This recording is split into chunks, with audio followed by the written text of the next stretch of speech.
Howdy guys, this is where we left off with last time. Since I'm just recording this while talking to myself, feel free to go ahead and listen to it over and over again because I'm going to move fast. And notice there's previously recorded versions as you can see. So the thing that we're going to hopefully do in class we met together was I was going to have you guys actually follow the instructions at the bottom.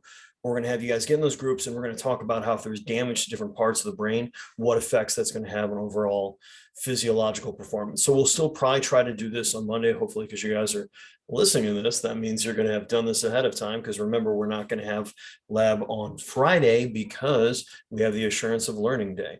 But the key thing is all of these areas of the brain serve very specific functions, which I do want you guys to do some self-investigation that we'll share. And if that is diminished, turns out we're going to have issues with complete function in areas, and that's part of recovering. Now, the diencephalon should be the center. Thalamus is going to be the processing. That's when we talked about briefly about are you really aware right now of how your toes feel in your socks, of how different parts of your body feel, of how the room smells, of how warm or cold it is. And effectively, it's going to be the one that allows us to focus on what we really want to focus on and just let go of all the extra information. Hypothalamus, which is going to be the smaller towards the front, this is all about homeostasis, controlling our body temperature, controlling our hormones throughout a number of different pathways of the body. We're talking things like hunger, satiety, obviously our resting heart rate, breathing rate, and so forth. Now, further down the brain stem, we've got where we're going to relay obviously information from our brain to our spinal cord, which is going to allow us to move, as well as the afferents giving us signals of what's going on in the body. But we've got our midbrain, our pons, and our medulla oblongata. Now, the reticular formation, this is where we're talking about skeletal muscle function and tone. So how much muscle is naturally contracting a little bit, not a full-blown tetanus, but just getting a signal sent on occasion. And also when it comes to our normal breathing and heart rate. Now, the analgesic system, this is going to be where we're getting our natural opioid production. This is the endorphins they talk about from exercise. That's going to modulate pain. And so if you're really into long distance running, it is actually somewhat similar on a certain extent to being on morphine. But the amount you got to run in order to have it is going to be beyond what most folks are willing to do. Now, midbrain, pons, medulla oblongata, we're talking about really low functions. We're talking about regulating heart rate, regulating breathing rate, things along those lines. That's when people have really bad spinal injuries, they no longer can breathe if it's high enough on the brain stem. So now we do have a number of afferents that we want to talk about in this class, which is when we're talking about our joints. We've got our joint kinesthetic receptors. It literally is going to tell us the angle of our joint and the speed at which that angle is changing. Okay, so that's literally how we're able to know where our body's at in space from internal measurements. Our muscle spindles detect a stretch on the muscle. When it feels the muscle being stretched, it tells the muscle to contract to protect the muscle from tearing. Now, the Golgi tendon organ detects that same stretch only in the tendon. And when that stretch is detected, it actually tells the muscle to relax so you don't tear the tendon. So what's training do? It makes those muscle spindles actually more sensitive, and it makes the Golgi tendon organs actually less sensitive, which is a good thing if we're looking about power production and getting to the upper level of our physiological limits. Bad thing when it comes to preservation. Like I tore my pec, and part of the reason for that is because it turns out from all the years of training, my Golgi tendon organs were so inhibited. Instead of telling me to relax, I was like, no, let's go, bro. And it popped. So what we have here is a basic table giving us the differing effects of our sympathetic to our parasympathetic nervous system. So the rest, digest, feed and breed, as well as the fight, flight, and freeze. So you can kind of see how one really gets us ready to do something. The other gets us to just chill out. And when we think about what's going on, we're integrating this stuff. So we have our afferent information that's coming on in. Once we have this sensor, it's then the sensor's gonna be stimulated. We're gonna send an action potential to the central nervous system. From there, our central nervous system is going to interpret this information and send then out a signal, a release effectively to our body for what we should do. So that's going to give us a alpha motor neuron action potential into the actual motor or the muscle fibers themselves being given that action potential, which in turn is going to cause contraction.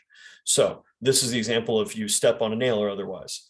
It's going to go both just to your spinal cord and back down, but part of it's going to go to all the way up to your brain. That's why when you step on something really sharp, you lift your foot up before you actually get that pain reception in your brain. And what's actually fascinating, since it takes longer for the signal to come from your foot to your head, and it's faster from your face to your head because the nerves just aren't as long, your brain actually dampens the signal, so it seems like you get all the information at the same time. Now, the more complex this is, the higher order thinking we're going to. So when we're thinking about sports, we're typically going with that higher order thinking in the brain. We're going with reflexes, like you touch something's hot, you pull your hands away pretty fast. That's going to be with reflex. Hence, we're only going to the spinal cord. Lower brainstem, and that's just essentially getting us to breathe and basic, tonicity. Cerebellum, now we're talking about making our movements a bit more fluid, so we're going to be a little bit more well balanced. That's actually when people are drunk, their cerebellum's not working, and that's why they start to kind of get that floppy gait.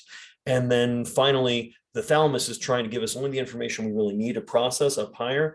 And then finally, the cerebral cortex, okay, let's make a good decision over how we're going to get our body to move. So remember, guys, we can get muscle action from a variety of different levels. The key is the complexity of the action. So hence, just a reflex going through our spinal cord, that's where we're just straight up avoiding pain.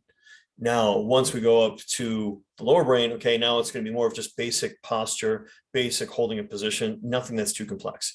Now, when we're all the way up top, now we're talking about throwing a ball, dribbling a basketball, running, things where we're having to make a lot of decisions. Not that these other components aren't also giving us feedback all the time. So, talked about a reflex before. Here's a good definition of it for you guys to see. Like anything else, it's going to become something that we do without even actually thinking about, because this is where we live, really. This is what's going on when we think about being conscious.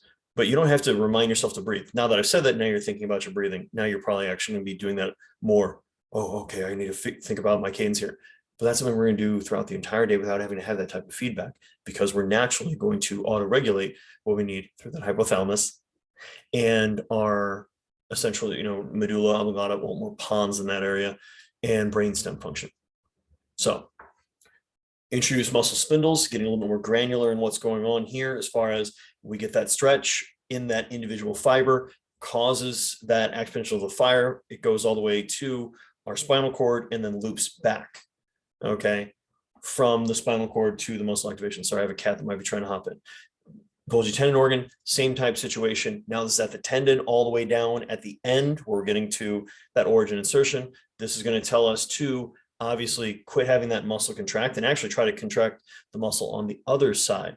And so this is to reduce injury response, but it turns out it is useful. However, it's going to limit how much they're going to allow people to do. So if you think about a bro bench pressing, it was like, yeah, I'm going to do whatever weight for a lot. You'll see them lower, and almost like gravity acts double time. That's the point at which their Golgi tendon organs shut them down to preserve their tendons, which maybe not potentially preserving the rib cage. There, Tinker? So remember, when we talk about those motor unit guys, the smaller type 1 is just going to recruit a number of individuals fibers, not a huge number of them. Whereas our fast twitch, bigger alpha motor neurons is going to recruit a whole lot of them. That's the cat's tail as it slowly comes into the frame. And I'm going to go ahead and put you on the floor in a moment. Now, this is also important when we're talking about sporting action. We got to make sure we're getting our athletes to tap into all of the motor fibers they're actually going to be utilizing in their sport. Ain't that right, girl? I love you. Say hello to the class. Back to the floor. So went through this pretty quick. The other thing that we're going to have you guys talk through is, you can see my little cue down here, which is when we're thinking about athletes, which muscle fibers actually be the most useful for them? What's really going to help them increase performance? What do we really care about? So thanks for listening. Stay safe out there, guys. Stuff happens, but we're going to make this stuff work. Bye-bye.